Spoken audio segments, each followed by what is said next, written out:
wonderful space to be in. I want to welcome everybody to the room.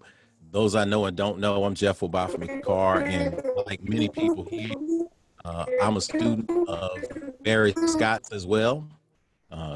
Knew him since I was, well, there's never been a time where I didn't know Barry Scott. For those of you who had an opportunity to read the post that kind of sparked this idea, we want to thank you all. Trying to make sure that everybody's muted so we can hear everybody clearly, because we got a ton of people coming and showing here, y'all. But Barry and I grew up under the Scott family at Kane Avenue Baptist Church, so I don't know a time where I didn't know Barry. And I'm thankful for the post and everybody that tuned into the post, and as a result, wanted to get together and have a conversation, just chat a little bit about Barry and what he's meant to so many people. So I'm not going to go on long about anything. I just want to give you a little bit of the format that we'll attempt to stick by. We got a ton of people in the room, and just so y'all know, I'll put up the gallery view. We've got 1-2 pages of people right now already. We're probably going to have 4 or 5 pages. I will try my best to go through and get people on so people can see.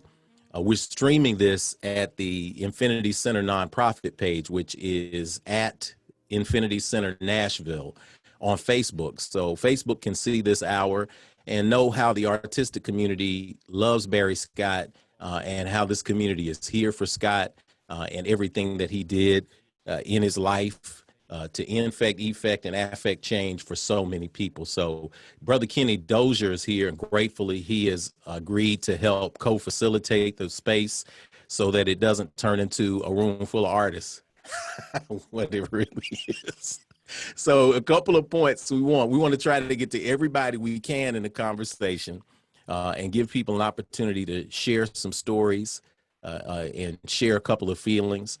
But we also want to make sure that we can do that. So again, it's an opportunity to have a little bit of a conversation about Barry and hear some things and hear some expressions of love and energy that match this brother's huge personality, and just seeing all of the people jumping in, it's just pretty amazing. We're going to hit our limit probably, which is 100 people, which is why we also streamed online. So y'all know y'all are artists. The people who show up late, they don't get to just show up on the stage. That's how they go. So, you know, we work it that way. So with that said, we want everybody to pause wherever you are and tune into that space of creation or creativity that you call. You might have a name to it. You might have a name to that energy. Whatever that space is, we're just going to pause for a few seconds in a moment of silence and see if we can do something that's unbelievable in the year 2020. And let's pause for a moment of silence on the internet in recognition of Brother William Barry Scott.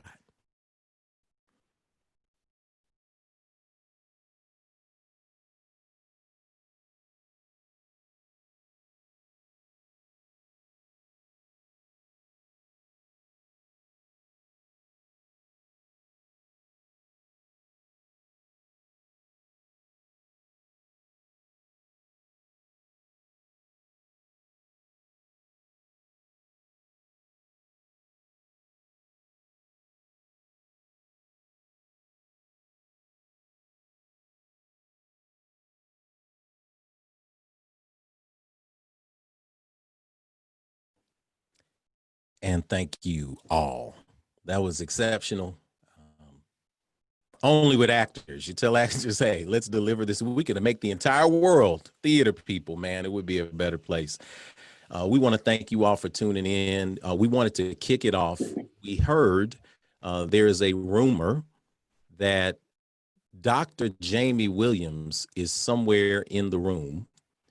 If Dr. Jamie Williams is in the room, she would be coming in from Atlanta.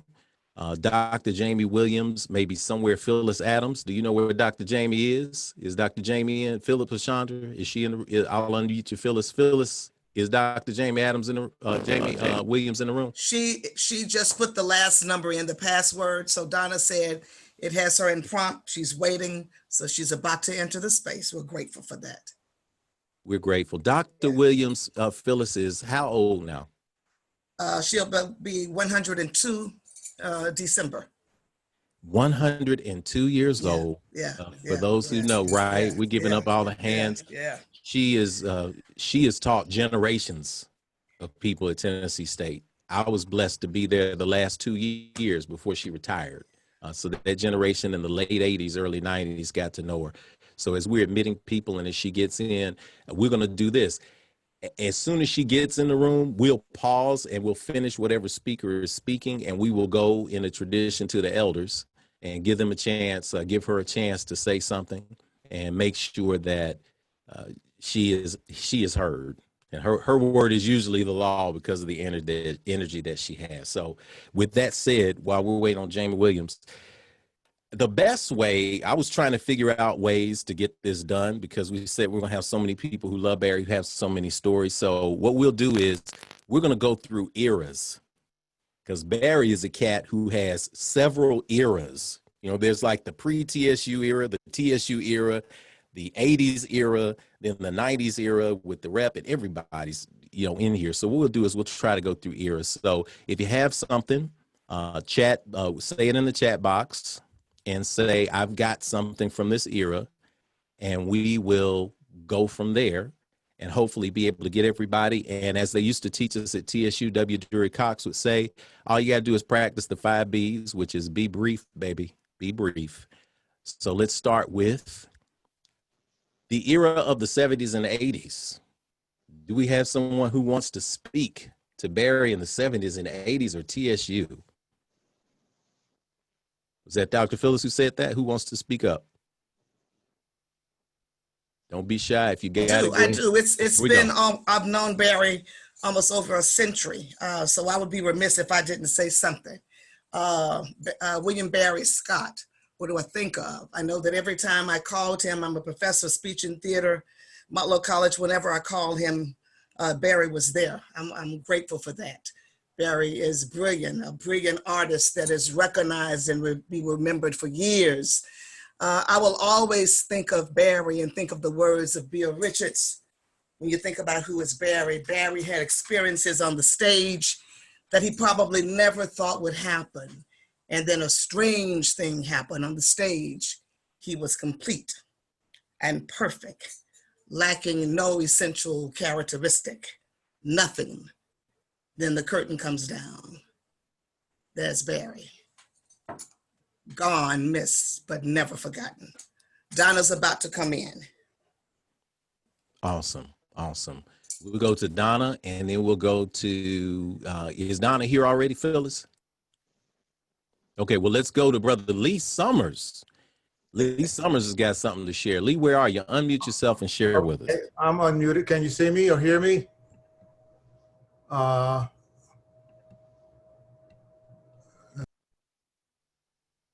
Unmute. Can you hear me? I think you may have me muted. The master mute. Go ahead and try it. Let's see if we can get you in there, Lee. Unmute, unmute, unmute. Yes, no? Oh, here, try it again. Testing 1, 2, 3. We can hear you. Okay, I'll be brief. I can see you too. Hey, Lop. Hey, what's up, dog? Get me distracted. The first person I was ever on stage with. I've told this story. First of all, hello everyone. I'm calling in from New York City. When I think back on my brother Scott, there's so many ways that he influenced the very seat that I'm sitting in terms of how my life was changed at TSU. I have told this story a few times in the last couple of days, how they were auditioning for the River Niger, and I went into a room and Barry Scott was one of the voices that I heard. And honestly, I was so intimidated by the sound of his voice and the ability that he had. I'd never seen an actor up close do what he was able to do. I was so intimidated that I left the audition and I never came back. And W. Dury Cox told me, he said, why didn't you come back? He said, I had a role for you. And I said, well, I think I was out of my league in there. And I was thinking about Barry.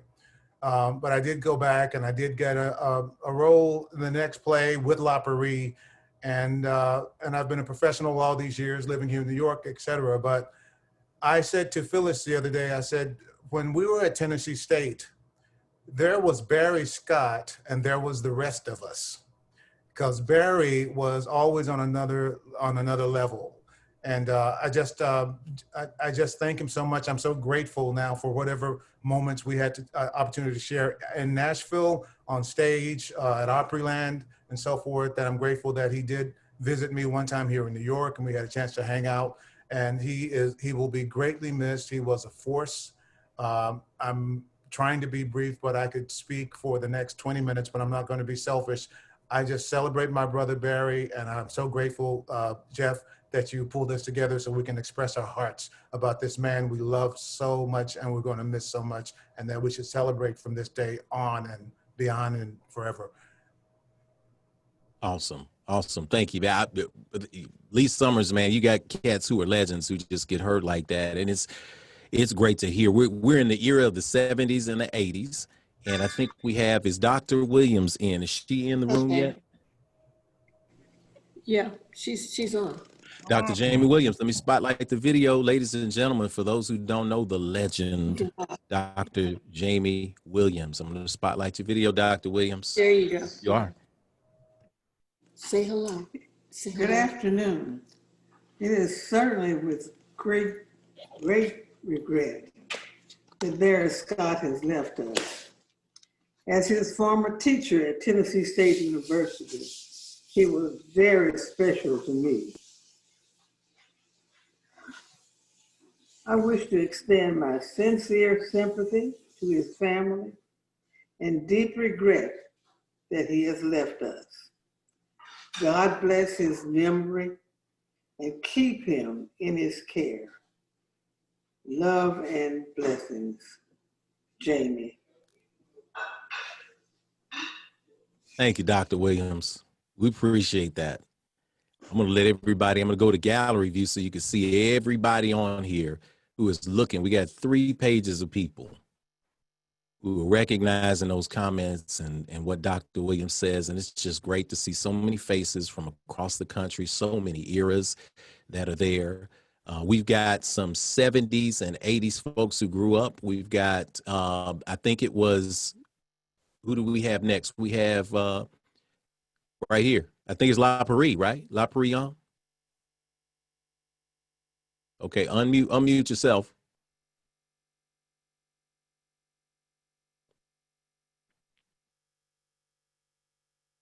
I'm going to ask you to unmute, Brother La Paris. How about that? There you go, sir. All right. Okay. You got the mic. Good. I would like to say blessings to everybody that's on here. And we know that my brother Barry would be sorely missed. We all know that. But Barry and I, we go back a long way. I'm talking about 1973, when a lot of people may not know that Barry used to play in the Aristocrat bands also.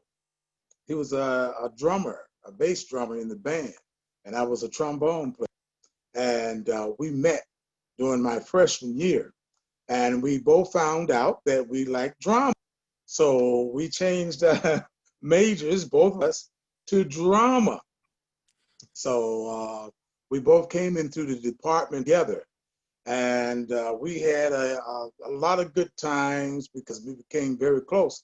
Matter of fact, Barry Scott was my roommate my senior year in college. And we went down the roads in the drama department because of the camaraderie that we all had. I'm pretty sure Phyllis can attest to that. And it was just a lot of good times. My brother and I, we connected about a year ago. We always kind of stayed in touch with each other, but we really reconnected about a year ago when I found out that he was suffering from his affliction. But we did a lot of plays together. And one thing that I liked about Scott, what he did, he stayed there and he started his theater and he did his thing. And it was just he would do just a one job. And we would just talk about that all the time. And like I said, you know, he will be missed. But the 70s, when we all started, was a great time.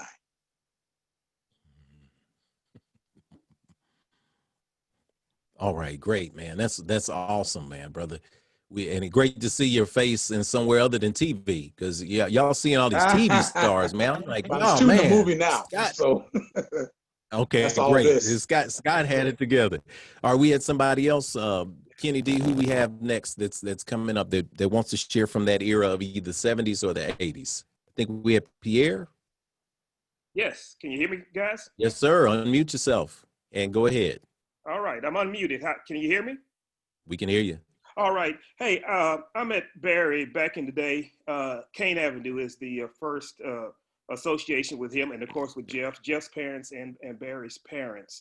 And I went on to go to school at MTSU. So when I first met Barry, very gracious. After I graduated MTSU, moved to Nashville and wanted to get into acting. One thing in particular that Barry did that I'm so thankful for, he sat me down and asked me some questions, tough questions, about the money side and the business side of putting up a play, acting, where to put your money. Do you want to go to the Tennessee and to the scene? Yes, before this media that we have now. And I really appreciate someone doing that who had really no idea if I was really committed to it or not. And that's one of the great things I remember about him.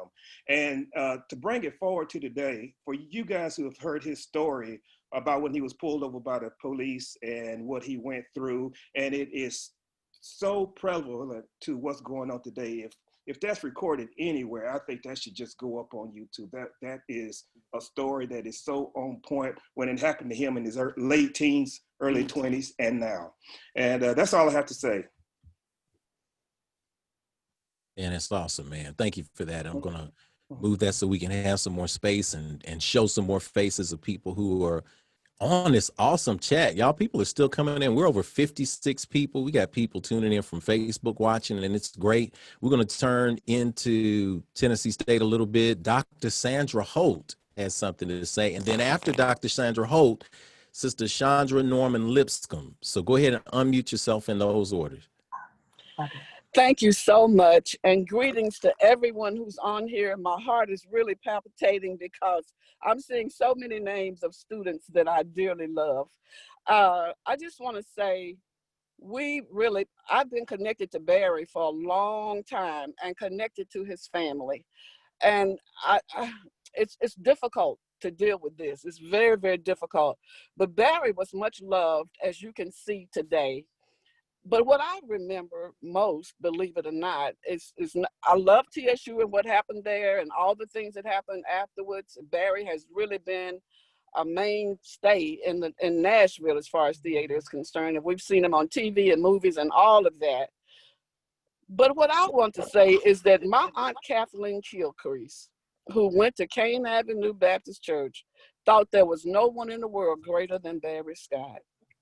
Every time I would talk to my Aunt Kat, have you seen Barry? Have you talked to Barry?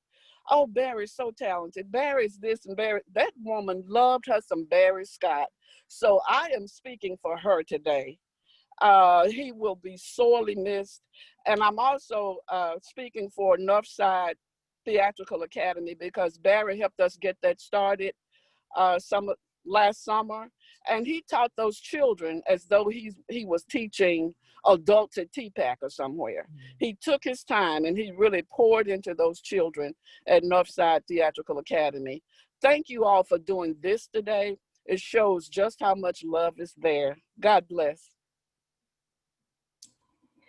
Hello, everyone. This is Chandra. Hopefully you can hear me and see me at this point. I will say that when LaParie was talking about 1973, that was about the time that, or maybe 1973, 74, my parents, I was still in high school. I finished in 76, and they used to take me to plays at Tennessee State. So I witnessed the River Niger and other performances that Barry was in and LaParie was in, and that is what sparked my interest in majoring in theater at Tennessee State. So fast forward to 1976, as a freshman, I officially met Barry in the band. So I was a majorette. He played the bass drum, as Lop said. And the band was, and Washington was in the band. That was a wonderful experience. I can't even tell you. We were all brothers and sisters as aristocrats. Barry was my boyfriend, my college boyfriend. I will go on record as saying that. Most of you know that. Barry used to drive a green Spitfire. It was real loud and it was a convertible. Yeah. I remember that. Barry, we worked together at TSU in plays and all that, but as San Holt said, who was one of our public speaking professors, she said that Barry worked with children. And that's one of the highlights of our relationship, is working with the children in theater, teaching them like, you know, they were professionals. And nobody got paid. And I always remember that and admire it. Barry was raised well in a Christian household, and he never left that. He was a good person. Yes, he was a brilliant actor, writer, director, everything. He helped us all to be who we are today. But he is with God, and I know this with all certainty, because he left here empty. He gave everything he had. And this is what I remember. He was a good guy. Never forgot your birthday. You know, always prayed. We always prayed. He was a man of God. And I'm so, so happy he was my friend. Thank you, Ms. Shawn. That was awesome. For those who joined, we're sharing those moments, and some of the easiest ways to share in a man who spanned so many wonderful decades in a brief life is to simply go by decades and eras. We're right around the 70s and 80s right now. And we've got some people who have listed that they want to talk about their eras. So if you want to share, go ahead and type the era, or if you have something to say, into the chat box, and that way we can see you and we can share with you. So in those eras, we've got Brother Washington Dobbins. I see Dobbins, Black Tie Theater. I mean, y'all were historic in Nashville. So let's go ahead and unmute yourself, Brother Washington Dobbins, and let's hear from you. And from Washington Dobbins, we'll go to Jackie Welch Schleicher, and we'll go unmute yourself in those orders. Thank you, Brother Jeff. And, you know, I can say that only a person like Barry Scott could have all of us here in this place at this time. I'm like Leon. I too stood outside the room to that audition for the River Niger, and I wouldn't even go in the room because of that booming voice of Barry Scott. And I was just so intimidated, I just walked away. Later on, my brother said, "Have you met Barry Scott?" And we were all in the Aristocrat bands. And I said, "No." And he said, "You need to meet Barry Scott." And almost as soon as he said that, up walked Barry Scott, and we began a lifelong journey, as I like to call it, even to the point of where we did, like you said, we did Black Tie Theater together. My brother married his sister, and that just even more solidified the brothers that we were and had already become. But I was looking through a photograph book the other day, and you know, Barry Scott went out to LA to be with Tandem Productions, which was Norman Lear's thing, and that was in the 70s. He hooked up with the writer, and wow, I can't think of her name right now, but he went out there, and I saw letters that he and I had written to each other during his time in LA. And it was very, very moving, very powerful that we had that connection. But he also ran into Richard Pryor, and I'm not going to stay on here long, but that was a spicy conversation. A spicy conversation. So just want to say I love everybody, and I'm happy to see you. I always wish it could be under maybe a different circumstance, but here we are, and I love you guys.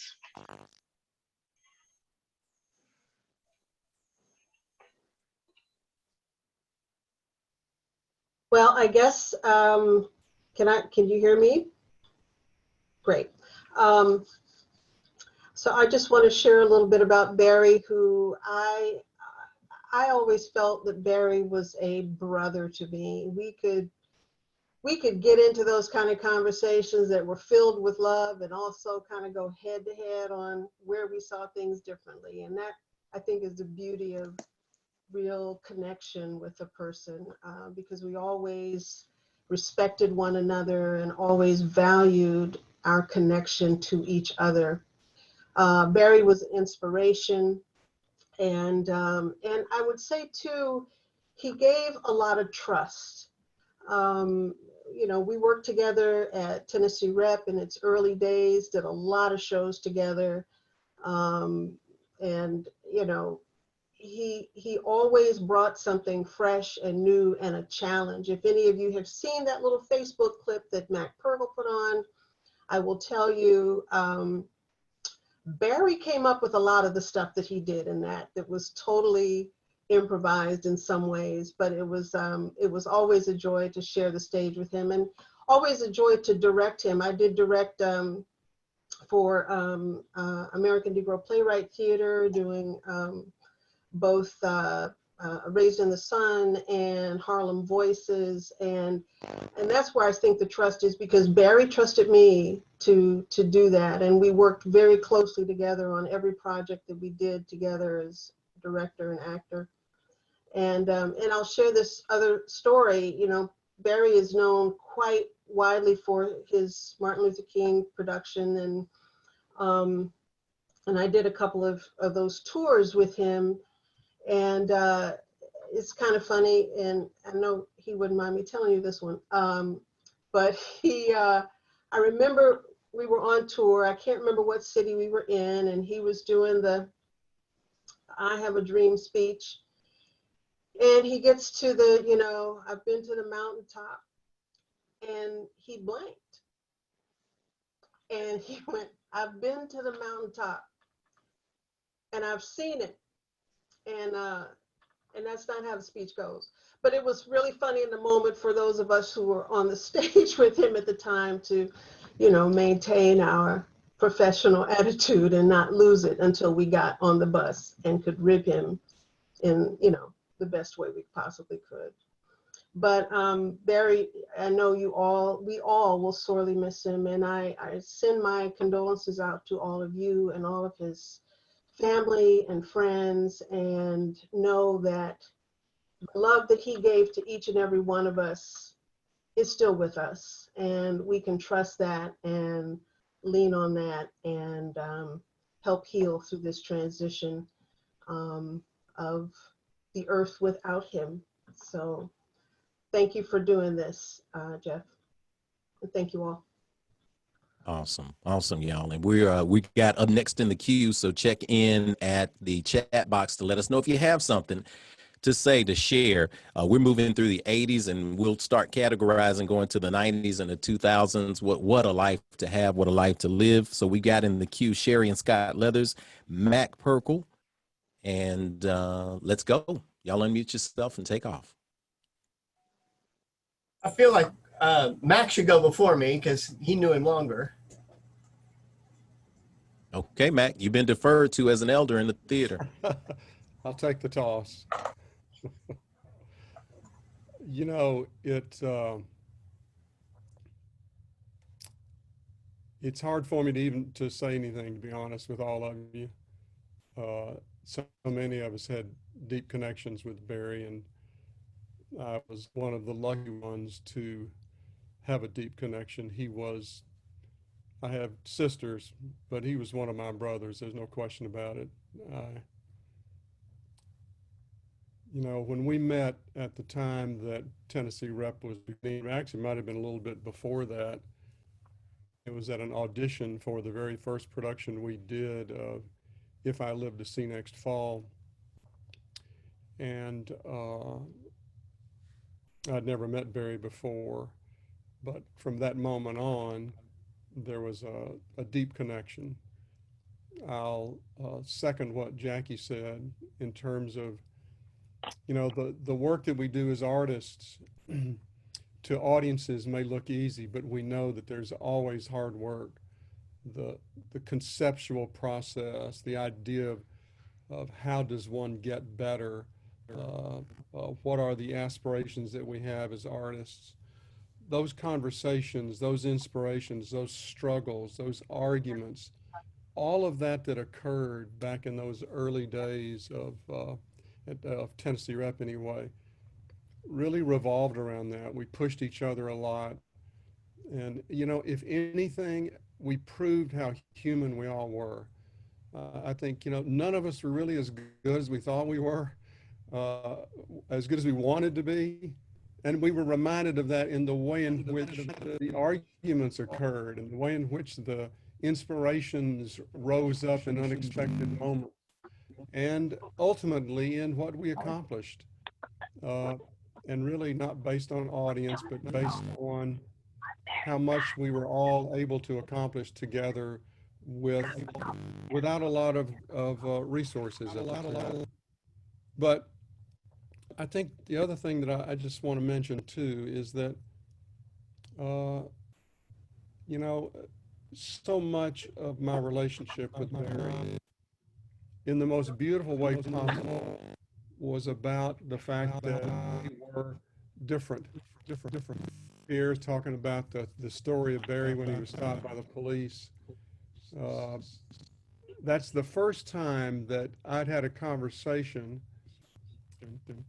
with somebody about that, with a person of color who'd gone through that. This was in the early 80s, I guess. And it was a revealing moment. Barry made himself very vulnerable in that moment, and I think helped us proceed where race was always a part of everything we did. The beauty of us being different, the struggles of how we're dealing with casting and content and intent. And I know that our respect for each other was deep, and we pushed each other in ways that I would never have been pushed had Barry not been on my side.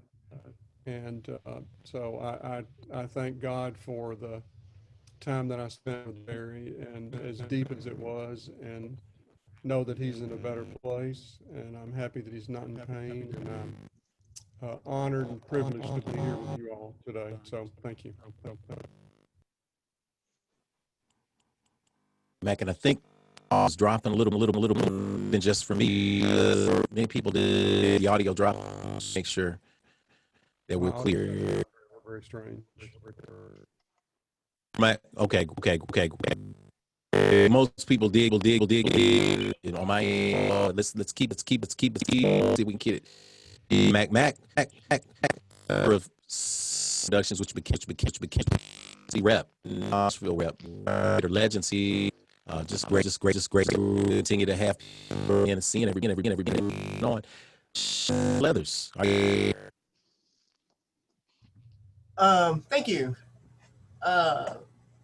I came to Nashville, and as a young lad, first saw Barry on stage in Tennessee Rep, and worked as an electrician, and then subsequently I actually got to design shows that he was in, and then did the tour Jackie referred to, and I do remember that improv line he gave. And then I was fortunate enough to work on several of his AMPT shows. And I'll never forget, we went to lunch and talked about the first one, and Barry told me, this is kind of like what Pierre was saying. He said, hey, pretty soon we're gonna have to talk about your fee. And he said, you know, he goes, it's hard for us in the theater to ask for work. He said, but you know, when you go to the doctor, you see the doctor for like 5 or 10 minutes and you get a bill for hundreds of dollars. He goes, so just remember, you need to ask for your worth in terms of what you know. He's like, you shouldn't ask to be paid for the amount of time you're bringing to the project. You should be asked to be paid for the amount of knowledge you're bringing to the project. I was like, this is going really good. And then he asked if I could do it for nothing.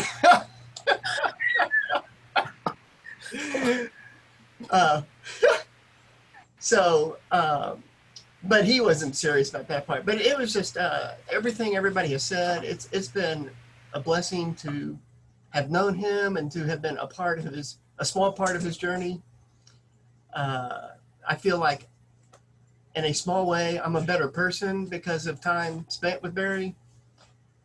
And I hope I can pass that on to future generations and current generations too, because Lord knows we need some of that.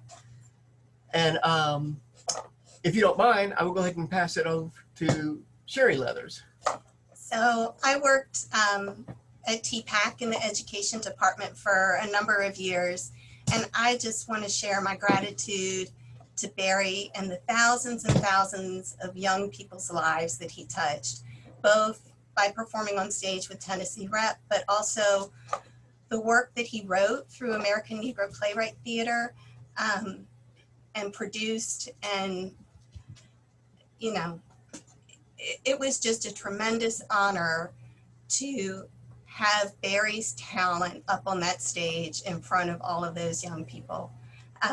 Many of those shows happened at TSU, so there were lots of schools that were introduced to the TSU campus when they would come to see a show.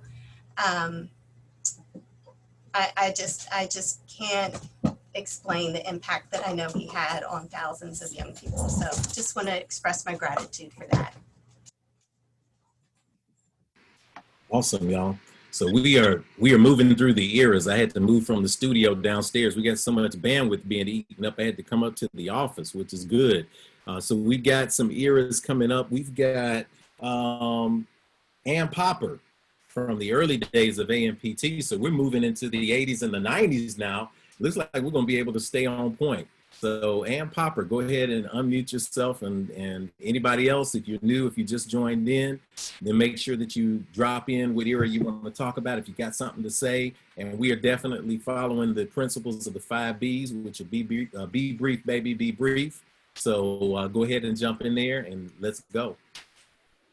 So I met Barry when I first moved to town, which was, I'm gonna say late 90s. And I was asked to step in and stage manage a show called, oh gosh, I can't even remember the name of it now. It was right at the tip of my tongue and now it's gone. It was, Jackie would remember, we were doing it at Dark Horse. But anyhow, some lady named Jackie Welch wanted me to stage manage a show. And then that led into the first tour of Ain't Got Long to Stay Here. And basically what I wanted to say about Barry is there's so much that's been said that I can't state any better about Barry's voice. But what I haven't read in everything that's been said is Barry's laugh. Barry had the best laugh. And when something was funny, you knew it because you heard his laugh all the way through the theater, all the way through the rehearsal hall, out the street, down the road. I mean, he could fill a room with that laugh. And I loved to make him laugh. I loved to make him laugh. Like I remember very distinctly, we were filming the one-man show at the Renaissance Center. And he called for a line and I gave him a line that I knew would make him laugh. And he just stopped, looked up at me, and just, we had to stop the filming because he was laughing so hard. So just remembering that laugh makes me smile. And I want to carry that with me for as long as I can. The other thing that I remember about Barry is that he was a prolific writer. Like the script for Harlem Voices was beautiful, so well put together, but Barry was a terrible typist. Oh my gosh, the typos. So we got the script. I'm pretty sure it was Harlem Voices. I've been trying to remember. Pretty sure it was Harlem Voices. And my job as a stage manager is to read the stage directions. So we sit down for the first table read. Harlem Voices by Barry Scoot. He had misspelled his own name. And so from then on, for the rest of the time that we worked together, I called him Scoot. And he let me. And I think that's the ultimate testament, is that he let me make a joke of his own name. The other thing, and the last thing that I want to share, is that anybody that worked with him, worked closely with him, knew that all he had to do was look at a stage light and he would start sweating. He sweat more than any actor I've ever worked with in my life, but he had the coldest hands. Like, the sweat could be pouring off of him, his hands were freezing. First time I ever did the quick change backstage for him during Ain't Got Long, I had to put the suit coat back on him. I dropped the coat because he put his hands back so that I could put the coat on him, and his hands were like ice. I screamed, I dropped the coat. We laughed about it, but I've never, ever, ever met somebody who could sweat that much and whose hands were that cold. And I'm gonna miss him. I'm gonna hear that laugh in my head at night. But yeah, I love him, respect him. He respected me, and I love him for that. But it's yeah, I owe a lot to Barry, and I'll miss him. And that's what I have to say. Thank you. Awesome. Okay, y'all, so here's how we got. We're rolling through. We're about 17 minutes. We're trying to stick to an hour as best we can. We'll go Latricia Talley, Kim Fleming, and then we'll start in whoever types their name in the box. So don't be shy, type your name in the box, and we'll go from there. We can share something quick. If something that's been said is there, just kind of affirm what they said, and then add something new. And let's do this truly in Barry Scott style. So Latricia Talley, Kim Fleming, Darian, Michael Diallo McClendon, and we'll call it in chunks from there. Just unmute yourself in that order. Hello. So I actually met Barry in the 90s. I was actually in the 6th grade, and I auditioned for August Wilson's Joe Turner's Come and Gone. And Barry actually cast me as Zonia's understudy. And that was my first experience being like around a professional theater setting. So he truly introduced me to that. However, being the self-absorbed 6th grader that I was, I didn't really understand the significance of that experience. But thankfully, I was able to reconnect with Barry again after I graduated from college.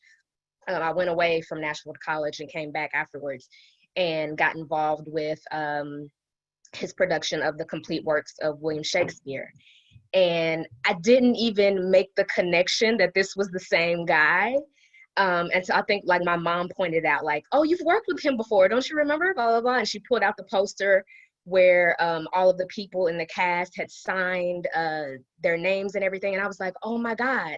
And the interesting thing that I noticed about a lot of the signatures and names that were on that poster from when I was in the 6th grade, years later, these same people were still involved with Barry's production, still involved with working with him on a regular active basis. And I think that's just a testament to the type of person that he was. He was that type of person that once you met him, once you worked with him, once you've been involved with him, you want to continue to do so. Because he was so inspiring and encouraging and just an amazing person to work with, full of wisdom. He believed in me when I didn't even believe in myself. I'm actually getting a list together of people who have worked with him throughout the years, specifically with if you've worked with him like on an ANPT production. And Jeff, I hope I'm not like stepping on any toes here with what you got going.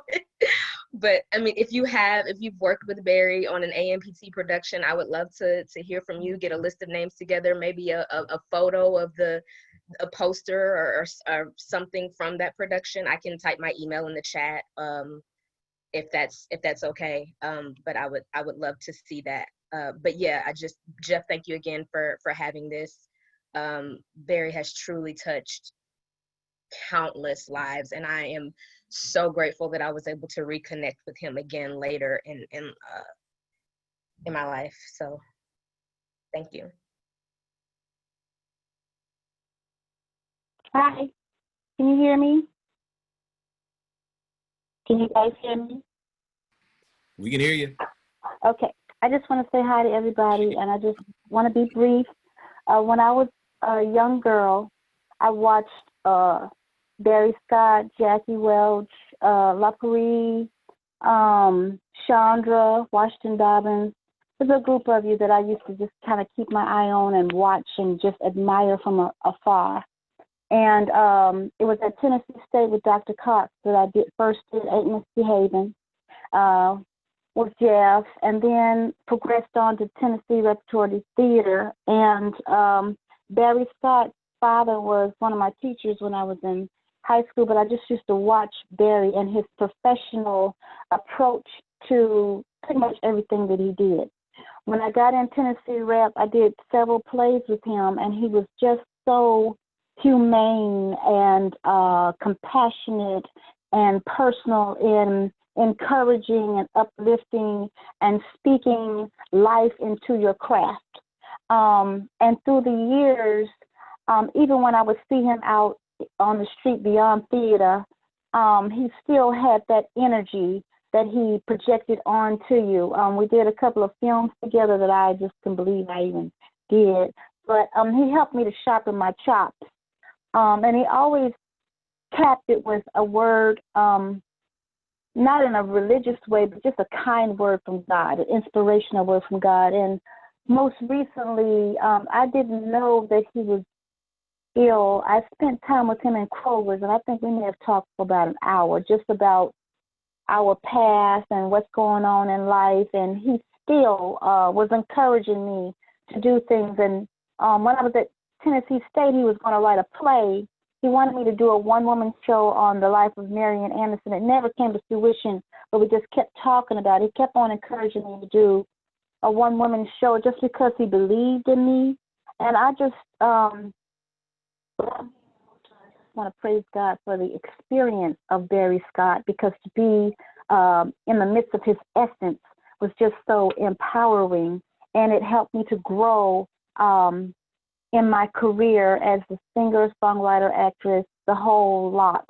And so, Jeff, I want to thank you for your inspiration too, and thank you for having this, and just want to send out much love to all of you all, and just know that I admire you all for feeding into me still today. Thank you for this moment.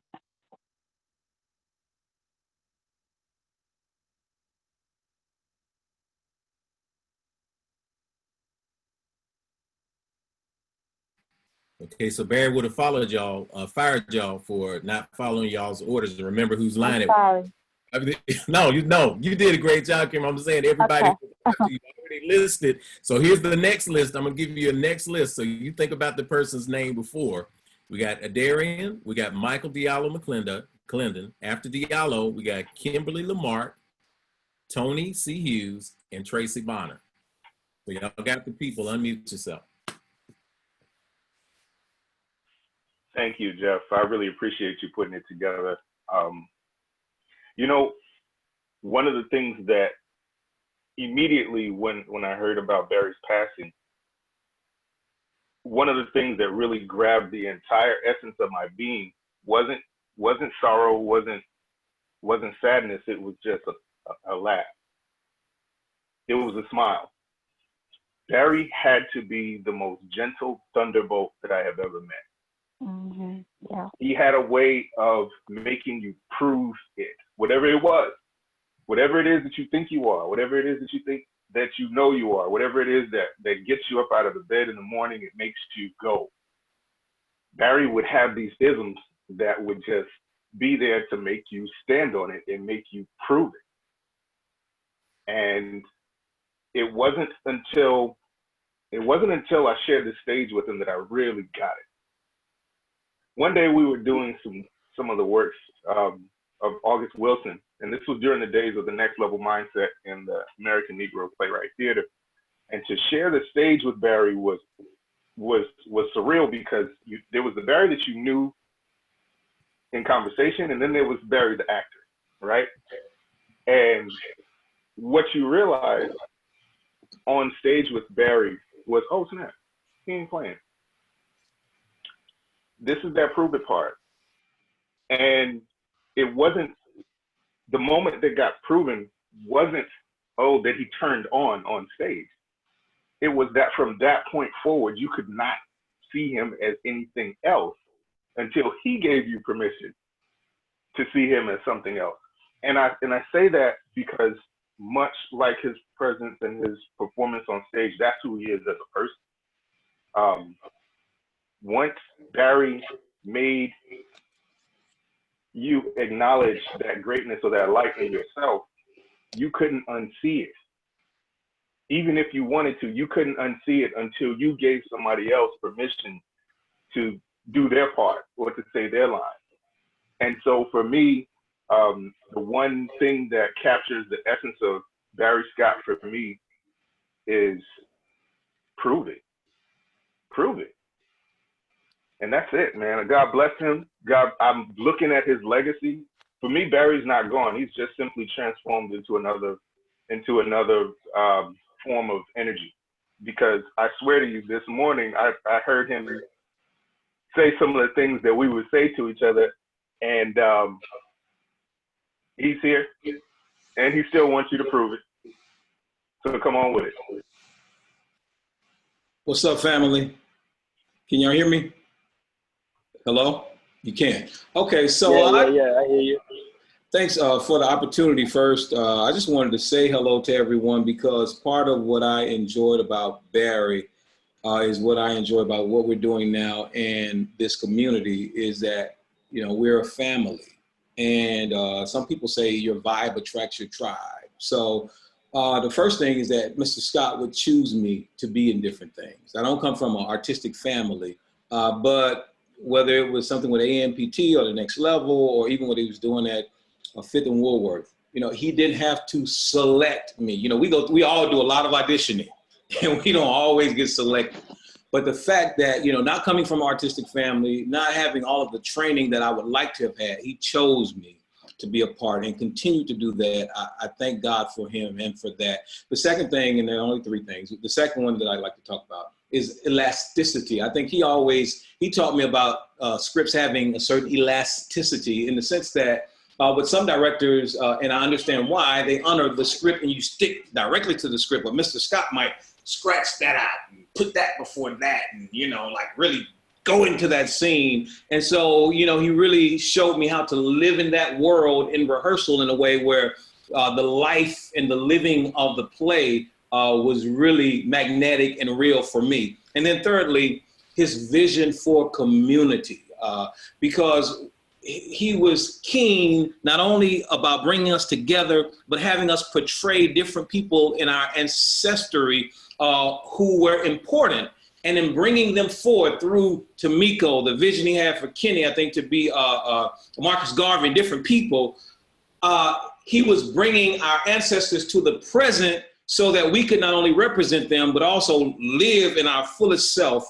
And so I just thank Mr. Scott for his, you know, choosing me, his elasticity, his vision for community, and in his vision for community, getting to know you all. Because in being here with you all, I feel like I'm being with him once again. So I love you all. And then Jeff, thanks for putting this together.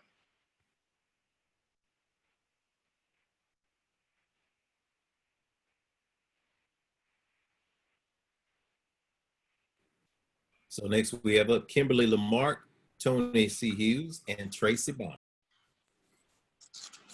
Hi, everybody. It is so good to see all of you. Jeff, thanks so much for putting this together. You know, this is a beautiful moment. I think that we all had our own, we were all in our own separate silos feeling for Barry. And for you to bring us all together to be able to celebrate him right away when we're feeling so emotional about the loss of him is a beautiful thing. You know, I met Barry in the early 90s at Alabama Shakespeare Festival. We were both doing Joe Turner's Come and Gone, and he was doing Loomis. And his Loomis was so large. I mean, incredibly beautiful work. And I had done that show a few times, so I had seen a few Loomises. But his Loomis was special. And he was special. He totally changed my life and changed the life of so many. I fell in love with Barry Scott and moved to Nashville and worked with him with AMPT, and he loved TSU, the school. Whatever he could do for TSU, he would do it regardless of the backlash that he would get from administration sometimes. He fought for the students and went so far above and beyond to empower people. And that was so beautiful to see and to help him with that vision. With American Negro Playwright Theater, once I asked him, why American Negro? Why Negro? And he said, because that's when we thrived as a people. I want to celebrate our accomplishments when we called ourselves Negro. And he did that so beautifully, so beautifully. He was a gentle giant, and he just lives on in all of us. And I'm so blessed to have known him and all of you.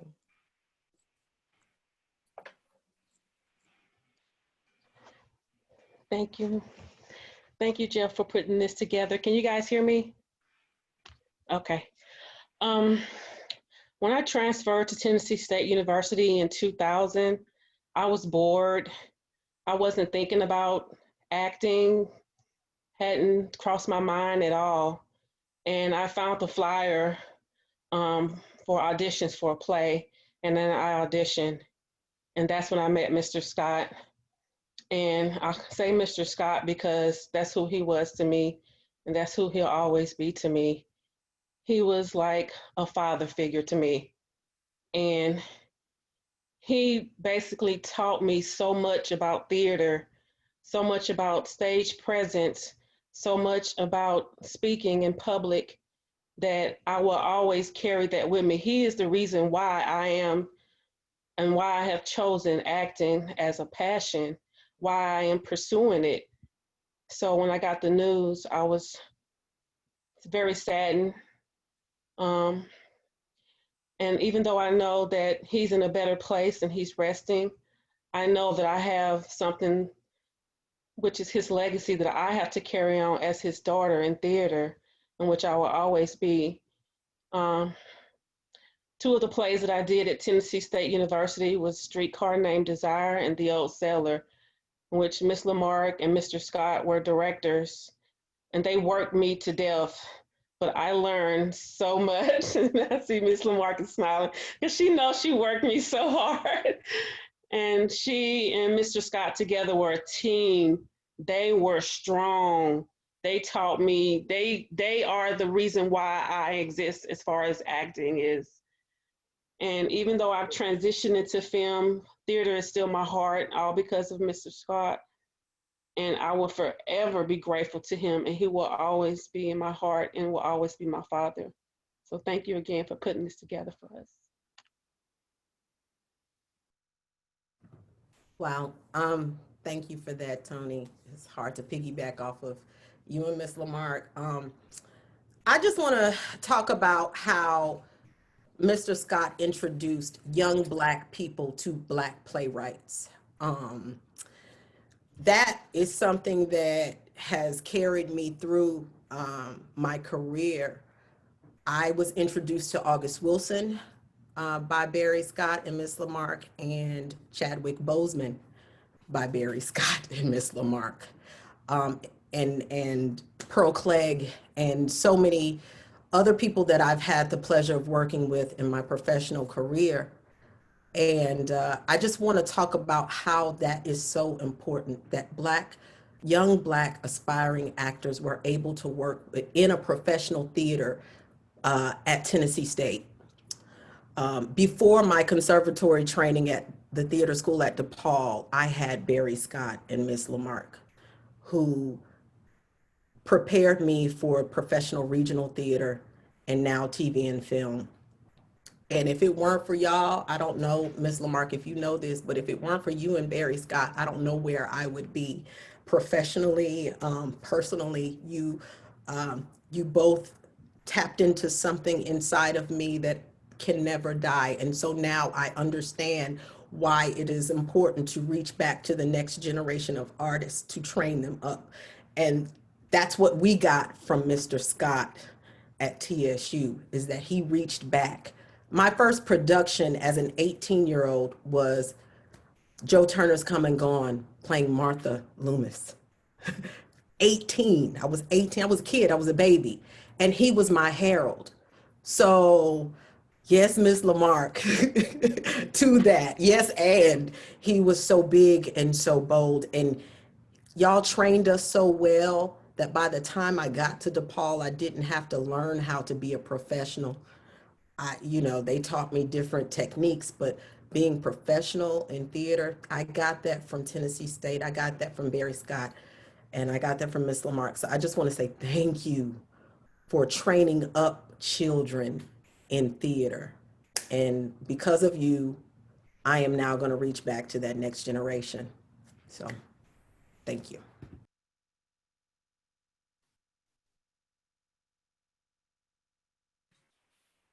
It's awesome. Just an awesome moment. We've held the curtain a little over 7 o'clock, and that's fine because, we're just going to go on for a few more minutes because this moment in time is rare, and we rarely have an opportunity to see all of the people that are touched by one person's life. So we're going to go with the next 4 people, and then we got a few more people after that, and we can rock and roll and send this energy out into the atmosphere where Brother Barry Scott is soaking up this love tonight. We got Edwin Lee, Laddie Brown, Demetrius Long, and Gary Lowry. Y'all are up. Spotlight's on you. Unmute yourself.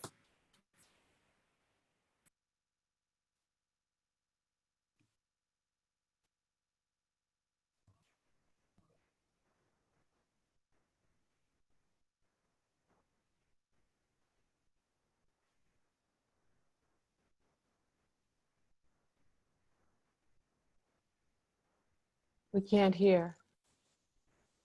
We can't hear you, Edwin. Edwin Lee, can you hear you? We can't hear you. We can see you moving. We can see you miming, but we can't hear the words coming out.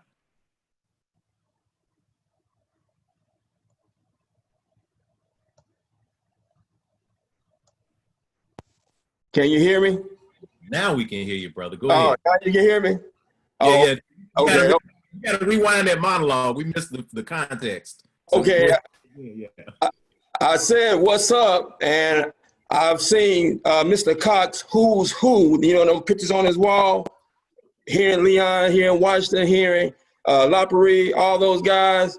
I mean, I'm just really, it's an honor just to be here. But I wanted to share an experience I had with Barry Scott. As a young teacher at Nashville School of the Arts, one of my jobs, or one of the things that they wanted me to do was to try to connect with the community, to bring the community in. And Barry Scott was one of the first persons I reached out to. And by reaching out to him, he was very open.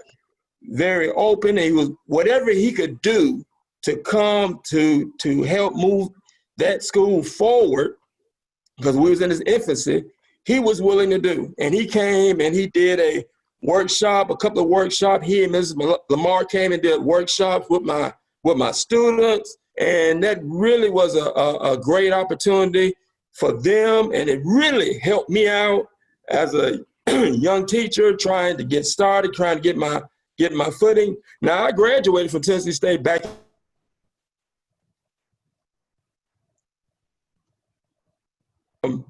Whoa. Can you hear me now? Okay. I don't know where I left off, but at any rate, I appreciate Mr. Scott for coming. And I'm going to say this, Mr. Scott, Barry Scott, is the embodiment of an artist making this world a better place.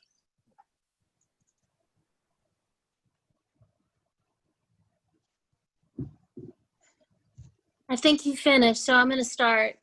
I first met Barry when in my second professional show, and it was a production of A Christmas Carol, and he was playing the ghost of Christmas Present. And I've seen him do so many more complicated and layered roles than perhaps that one was, but it was so embodied him. All this joy and all this call to empathy and responsibility and care of your fellow humans. And sorry. And it was so big and beautiful. And there's a place in there where he talks about, you see this child is ignorance, and this child is want. And you are called to take care of them. And you know, when you're with Barry, you can get deep in conversation instantly. And we were talking one day about purpose and intention. And he told me a story of what his grandfather told him. And now my memory, I sometimes think maybe it was his father. But he was telling me that his grandfather said to him, "What are you going to do with your freedom?" And then Barry looked at me and he said, "What are you going to do with your freedom?" And it impacted me forever. I'll never forget it. And it rings in my head. And I'm thankful for all the great gifts he gave us. And that one for me personally.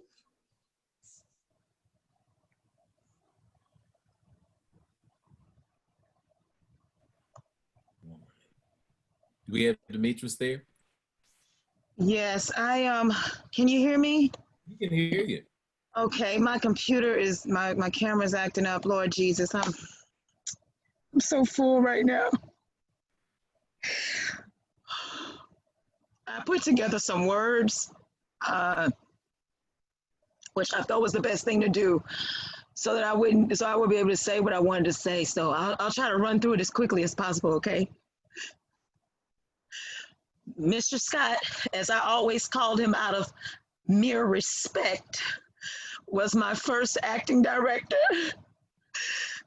my TSU uncle, and my lifelong acting mentor.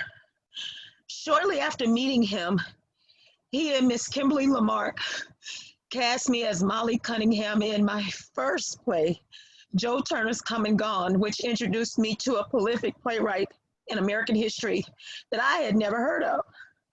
As both Mr. Scott and Miss Kimberly Lamarck trained us, they also treated us with respect as though we were professionally paid actors.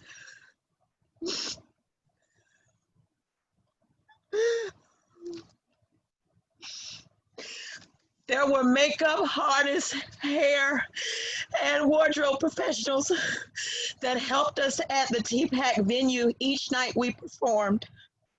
I was honored to have been an inaugural participant of his TSU summer stock program. He trusted me to play a lead character in another Negro playwright's play, Pearl Cleage, in the role as Sophie in Flying West. It's literally been 20 years since that show, but he was always just a phone call away from then until now. I can attest to that he never let go of his proteges, and we never let go of him. This has been very hard news to process. Since hearing of his transition from mortality to immortality, there have been so many memories to come to the front of my mind. Just a few months ago, he was telling me he was giving of himself to me yet again by saying he would gather pictures of me from shows and video footage so I may have those to reflect upon and to use to add to my reel. He was an absolute jewel. I will love him forever in my heart. I pray his soul is at peace, and I know he was a godly man. While attending TSU, he and Miss Lamarck invited me to join he and his 3 very young children and wife to church. This has lit a fire in me to get back to my first love of acting, as I'm a speech therapist at this time. But he would say, acting is your plan. It should be your first, your second, and third backup plan. Understand?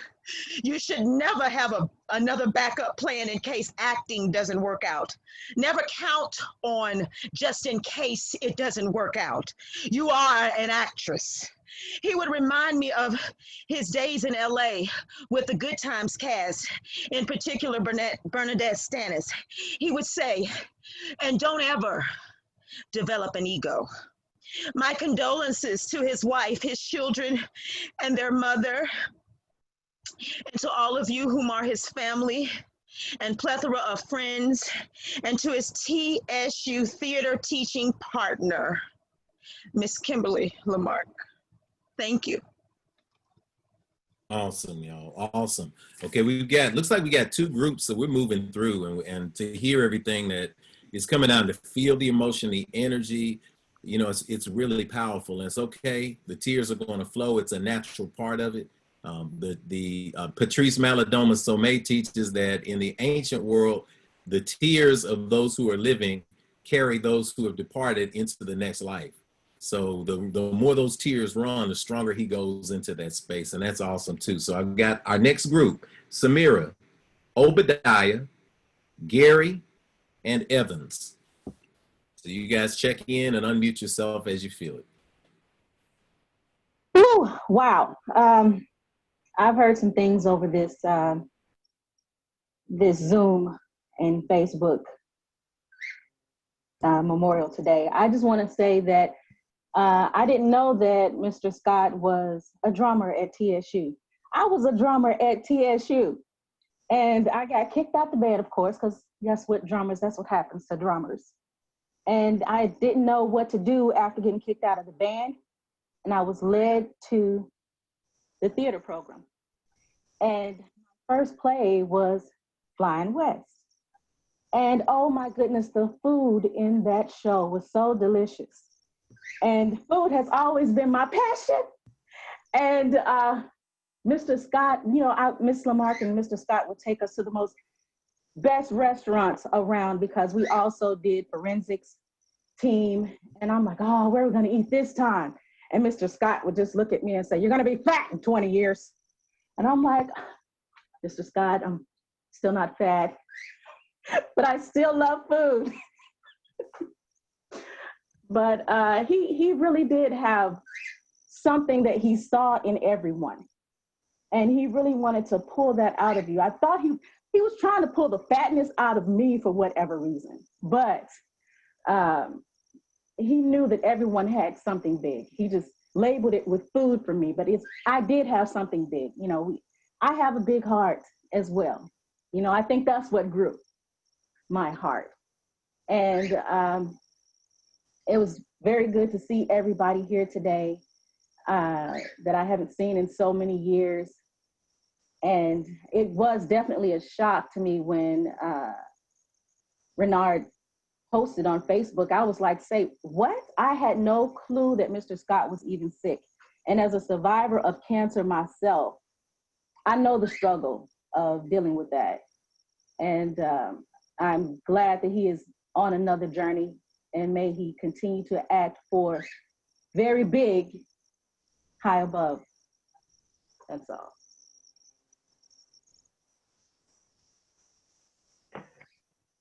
Good evening. I just need to share the one and only real encounter I had with Barry Scott. I didn't know him for years. He wasn't a lifelong friend. I wasn't in a band with him or anything like that. But I was in a play that Jim Raylan wrote and was being performed at TSU. I apologize for not remembering the name. But our characters were two homeless people who were partners in survival. And being a young and very inexperienced and flailing around actor, when it came time, I saw him take time with each and every individual in the cast, including myself. But then when it came time for opening, I just had this mindset, I'm supposed to go off by myself, get in my own head, get ready for what I'm supposed to do, and he wouldn't let me. I think you remember, he even like physically grabbed me and pulled me closer and said, you know, just to be with him. And just to bond those two characters, but it went beyond these two characters bonding. He and I became partners in that play. He and I became brothers in that play. Even though I never ever came across him again, what he gave me in that moment before I even got to grad school and figured out how to even do this thing called acting impacted me in a way that I can only now say that everything I do from this point forward and whatever little bit of time I have left on this planet has to honor the legacy of what that man gave to me in those few short weeks that we were together. He didn't give a crap where I was from. He didn't care what color I was. He didn't care what little experience I had. I was his partner on stage, and he brought me up to his level and made sure that we were bonded in that way. And I have tried to do my best with whoever I work with, whether it's in teaching or in directing or in cast, to be able to do that as well. And that's the legacy I carry with me now of Mr. Barry Scott. And I just needed to share that with everyone else. Thank you. Jeff, I assume you mean me when you said Gary. All right, cool. Something that actually just struck me recently about Barry, after hearing of his passing, was that Barry is a bridge. And I say that because, I had, after seeing the posts that he passed, a friend of mine from high school, and I'm one of the early guys. I'm 59, and I knew Barry in the 80s, from the 80s on. But a friend of mine from high school, Charles Flack, who went to TSU, Charles responded to a post that I made about Barry's passing, and Charles was just so, touched and thrilled that Barry and I knew each other. And that is a bridge to my high school days, to an early life for me. And aside from the fact that, we all know that Barry was a magnetic person and a charismatic person, kind, fun, just an amazing human being. I think the idea of, for me at least, of Barry being this bridge that I see tonight with everybody throughout decades is really touching and important for me, because he's also being a bridge now. From what I understand, he kept his illness fairly quiet, and he is being a bridge now from this life to the next life as well, and showing us how to do that, and how we can gracefully do that. So not only will I think of Barry as a friend, as an amazing actor, as just the towering person that he was, I will also think of him as showing me the way. And I really appreciate that about him, about my friend. Thanks, Jeff, for letting me speak and for putting this together.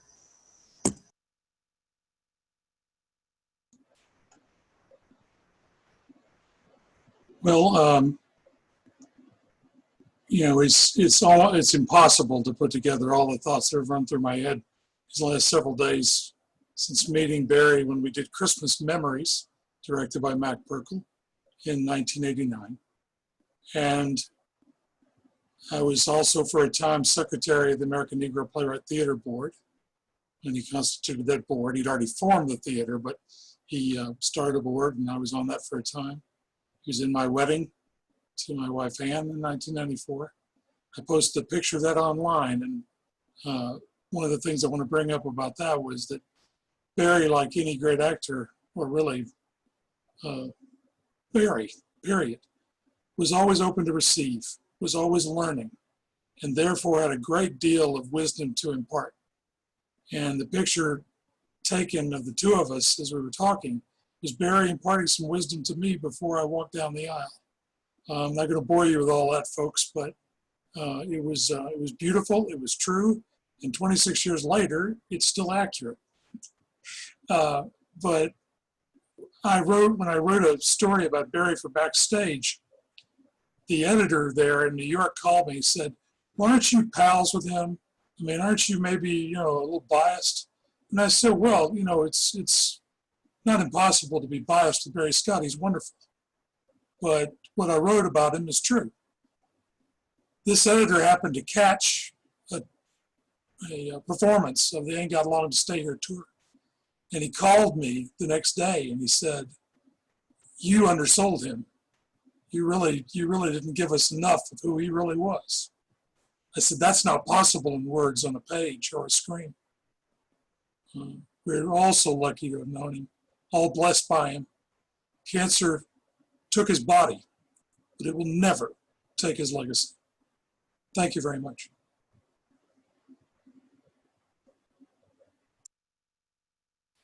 Awesome, y'all. We're getting down to the last few people who have gotten in line to speak. So, thank you everybody just in advance for jumping on here and this collective energy that is the energy of Barry Scott. So we've got our almost last group to announce, 4 people to speak. And then we've got our If Time Permits. Our If Time Permits group, they get the 90 seconds. So let's just try to keep it in there. And I want to say right now, a shout out to Sister Helen Shute Petaway, another Nashville theater staple. We feel you, we hear you. I know she was trying to get into the room, but we're sending you all the love in here, Sister Helen Shute, and we know the legacy that you had with Barry Scott. And, we're just glad to have you around, an energy of so many people who have laid the foundation for people here. So this second to last group, before the time permits group, is Reese, 240 Lee, Dana, Chuck. You're on. Hey everyone, I am just blessed to be here, and I wanted to just share a few things. I didn't get to know Barry. I was at TSU, but I did not get to know Barry until I graduated. So it wasn't until about 2008 that I met Barry, and like so many, he's like my other father. Like, Barry has became an elder. So I'm like, "Barry, I want you to do my wedding when that time comes." But of course, that time did not come. But I wanted to share a few things that in our last conversation, which wasn't very long before he passed, to everyone, because I know so many of us love him. And one thing that I also want to share is what he would always say. He would say, "Reese, I'm not scared."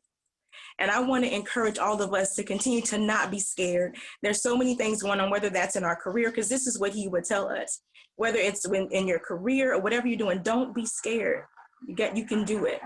But one of the very last conversations that we had, which was probably about a week or so before he passed, and he said, "Reese, I feel better than I have felt in a very long time." And he was like, "And I'm good." He was like, "Me and God had this conversation, and I'm going to share some things with you. I'm not going to explain because I don't have to explain, but I'm good." And so I just want everyone to know that he's good. And a lot of people didn't know that he was sick because he just wasn't that guy. He wasn't that guy that wanted everybody to make a fuss over him. He, as someone said earlier, like he was going through and he was still imparting things in you. And that's what he was. And as many of us, that many people have said, we want to continue that legacy, those things that he gave to us. We want to be able to continue to share that with the world. And that is the best way that we can remember him, because he wasn't about, "Oh, I'm just this big guy," because as someone also said, he was always learning. And so he had so much to give to others. So let's remember him and let's continue to have that legacy to share everything that he's given us and know that he is okay. He is good. And he felt better than he felt in a long time. And he was my other father. Like I could go to him with a broken heart and he would be my shoulder to lean on. And so I am so blessed and so thankful that God allowed me to have that time with Barry. I didn't meet him at TSU, but I met him when I was at TSU rather, but I met him through TSU, through a workshop that he had, and he and I did some writing together, and I work with AMPT and will continue to work with AMPT, even though our Barry is gone, and we love him, and I'm just so blessed to have had him in my life, and I'll continue that legacy. God bless you all.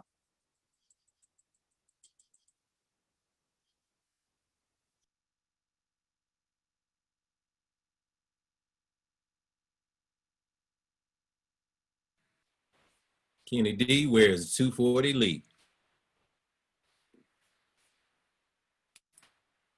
Going once, going twice. And now we got Dana and Chuck. Hi, everybody. Hello. I'm Dana. Nice to meet everybody. I just want to say, Mr. Scott, like to everybody else, he was a father figure for me. You know, I was a student at TSU, and I first got involved with the theater by volunteering and working behind the scenes on several plays, and I just want to say I learned so much from him and Miss Lamarck. I learned so much from the both of you on how productions should run and how to act, and he instilled so much in me. Like, he was one of my biggest encouragers. He was one of the first people that said, you know, who really believed that I could go far in this business, you know. And I would come to him, and I would often go to his office and just to talk to him, just about life stuff, you know. And he always had so much wisdom and was so encouraging. And so I take everything that he and Miss Lamarck have taught me to every production now. I still act, and I'm still involved with theater, and I hold everything that he said to me dear in my heart. And I just want to say I will continue to carry on his legacy. And I appreciate everything that he did for me. He oftentimes, he just gave me the encouragement that I needed to go on, and I will certainly miss him. And I just thank him for all the opportunities that he gave me. So yeah, I love Mr. Scott. Thank you all so much.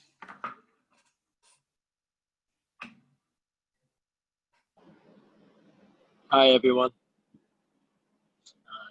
Can everyone hear me?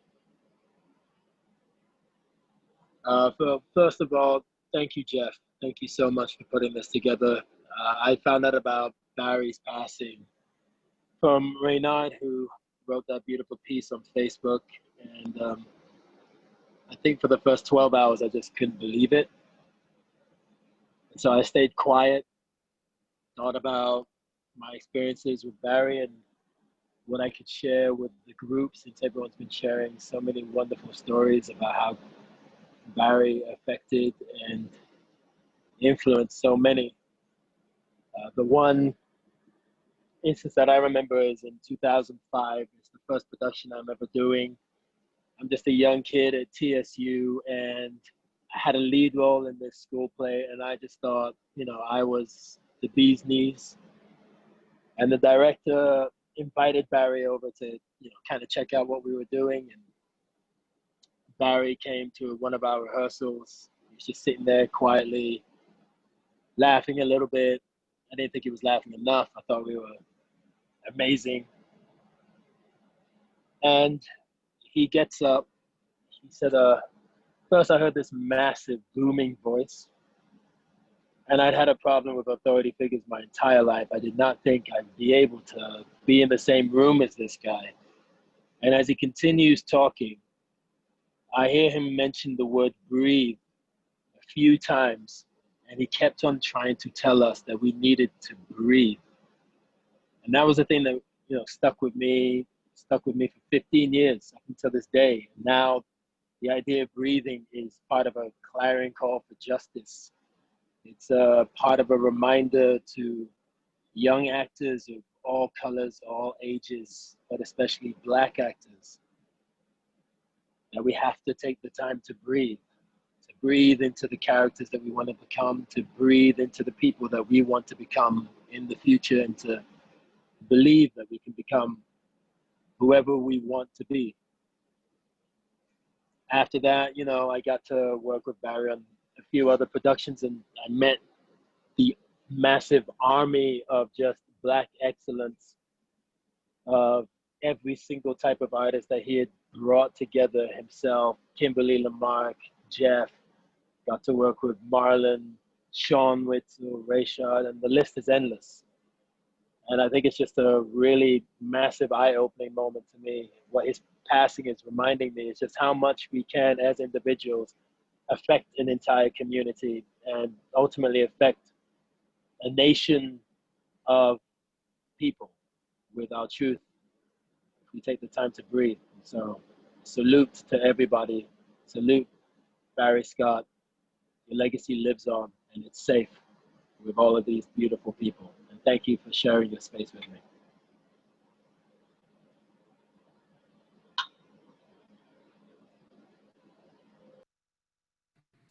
Got to unmute. So it looks like we got the good wrap-up crew. We got Sister Tamiko, Sharon, and Alexis. Roll on your own. Hey, family. I just wanted to quickly say that I met and started working with Barry at TSU in the early 2000s. He started off as a teacher, director, transitioned into a mentor, and then a friend.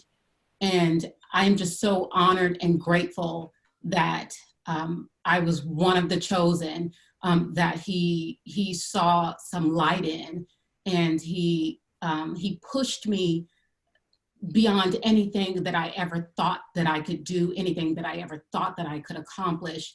And I'm so honored that, and just so thankful that every time I spoke to Barry, I told him I loved him and I knew he loved me.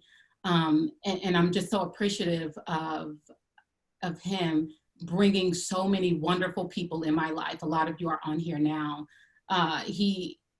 Some of the people that that brought through that relationship with Barry are my closest family and friends now. And I just can't say enough about community and the love that I have for you all. And I'm just so honored and grateful to have been in the midst of his light. And every time I was with him, I turned into a sponge and soaked up everything that he said. So I just want to say that I loved you all, and let's continue to be there for one another. Hi, my name is Sharon, and I just want to say very briefly that I met Barry Scott and Kimberly Lamarck when I was casted in a production of Joe Turner's Come and Gone at Alabama Shakespeare Theater. I also worked with Barry Scott and another New York actor, Vanita Evans, at Tennessee Rep when he directed us in The Delaney Sisters, First 100 Years, about Dr. Bessie Delaney and Sadie Delaney. Barry was professional. We loved working with him, and I learned a lot watching him as he directed, and he just gave us notes and just gave us things to think about. And I just want to send my condolences to his family, and thank you so much for giving us this opportunity to just share and just share the love that we have for him. I was shocked when I heard of his passing. Thank you so much. Oh, wow. I just want to say hi to everybody. It's so good to see everybody on here. I met Barry through AMPT. I had just started stage managing for about a couple of years and learning. Auntie Helen was my first director, so I learned so much from her. And then being at AMPT, working side by side with Barry was just like being in a classroom, you know, like he just taught me so much and just taught me to be professional and to be excellent and everything. Black excellence is what keeps coming to mind when I think about my days at AMPT. And we did so much. He cultivated my love for August Wilson to this day. Mary, Sean, Tamiko, Rashad, Renard, Reese, Sharonda. It's just so many, Janae. It's just so many people that I call family that I met, you know, while Trish and Thomas that I met while I was there. And we just did so great work. And I remember doing Singleville with him and Mary, and, you know, doing things like Ain't Got Long to Stay Here, which is serious work, and then doing a play like Singleville, which was so funny. And, you know, a lot of times people thought he was serious, but like the lady said before, his laugh, when the girls would do something, he would just laugh and then act like he wasn't laughing. Like we're sitting back there watching rehearsals, and we just had our little inside moments, and it was just beautiful. And I'll just never forget him, and seeing him and Sharonda sometimes in the last year or so. He just always had hugs, and best hugger, you know. And I'm just glad that I was able to always tell him how much I cared about him and how much he meant to me. And I will always miss him, but I do believe his legacy lives on, and just so honored and proud to have met him.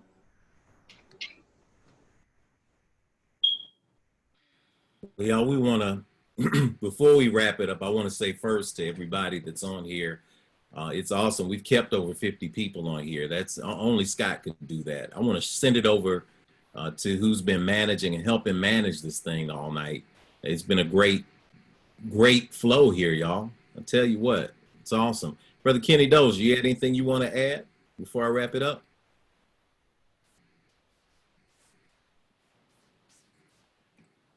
Hello, everyone.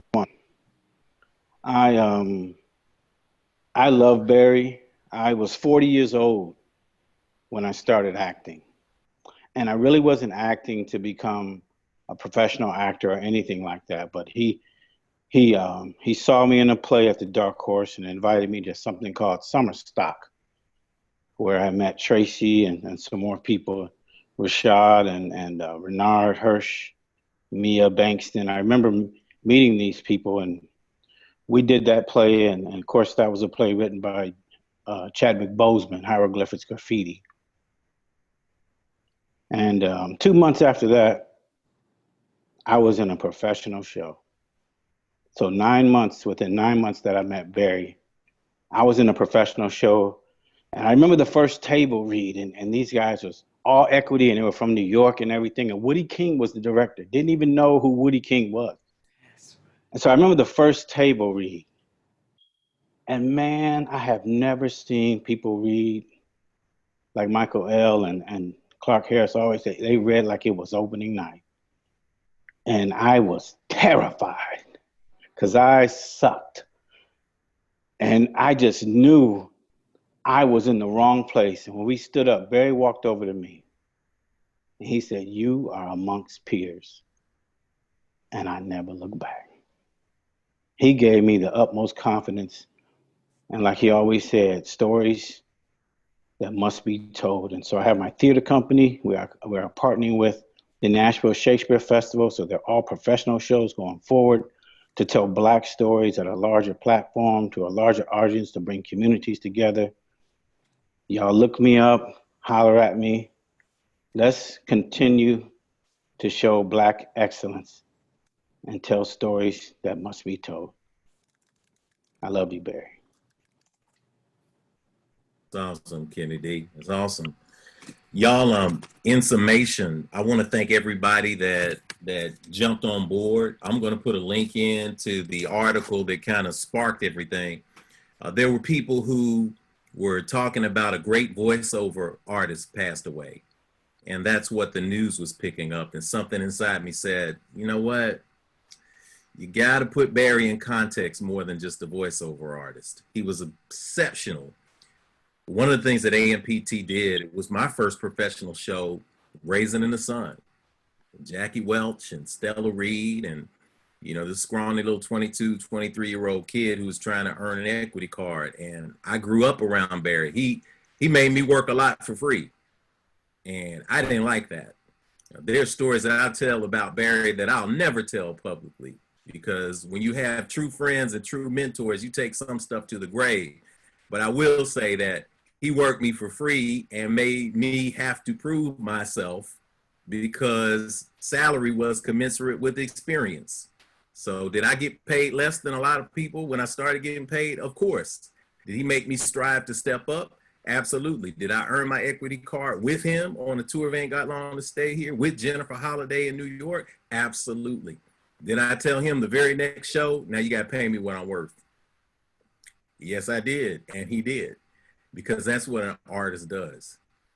Kane Avenue Baptist Church, Tennessee State, Black Tie Theater Company, Tennessee Rep, Nashville Shakespeare Festival, American Negro Playwright Theater, Writer's Stage, B. Scott Productions, Jim Raylan's Writer's Stage, all of the people on here that have been affected by him in such an amazing way. In this window, we've had tonight actors, technicians, directors, students, writers, teachers, and everybody agrees we've had an awesome spirit in Barry Scott. That cat was hilariously funny. Scott was so funny. One 30-second story.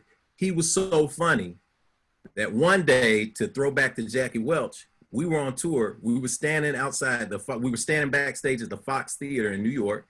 It's the first time I was ever in a theater, 5,000 seats, and it was packed. It was Broadway. His name was on the lights, starring Barry Scott. He had the first line and Ain't Got Long to Stay Here. He had turned it into a musical. We're standing in the right wing, and Barry's getting ready to go on, and we have actors come from different spaces, and Scott turns to me, right before the music starts. He says, "What's my line?" And I say, "Oh, man, you're so mad." Okay. He said, "Yeah, no, seriously, what's my line?" I said, "Okay, Scott, yeah, okay. No, seriously, what's my line?" And it was like, I can't even tell it, because look at his head. "What's my line?" And I was like, "Scott, are you playing? What's my line, man? What's my line?" And then the music went, and he turned and walked out on stage and turned to the right, 5,000 people, and he said the line. And then later after the play, he was like, "I was not playing, man. I went blank." I was dying, because I was like, "Scott, you play with me so much. I'd have thought you were serious. I thought you were playing, man." So that energy, though, I always took that with me. And for me, for everybody else on this line, for the family who may watch, and for whatever's coming up in an official way for Memorial, we just want to say that the themes that have come out tonight have been very, very consistent. And if there's anything that we can say with humility to the world, that's thank you, Barry Scott. And to everybody here, including myself, because I'm speaking to myself when I say this, be excellent, be bold, be unafraid, be Scott. We love you guys. Thanks for tuning in with us. Thanks for jumping on board. If you need anything, email us. We sent the email out. I think we've got that. And if we all need to get together someday past COVID, we will. But wherever you are, be your best self, as Barry Scott sure was. And we're going to be that model. Thank y'all for tuning in tonight. We'll see you again soon. Peace and blessings.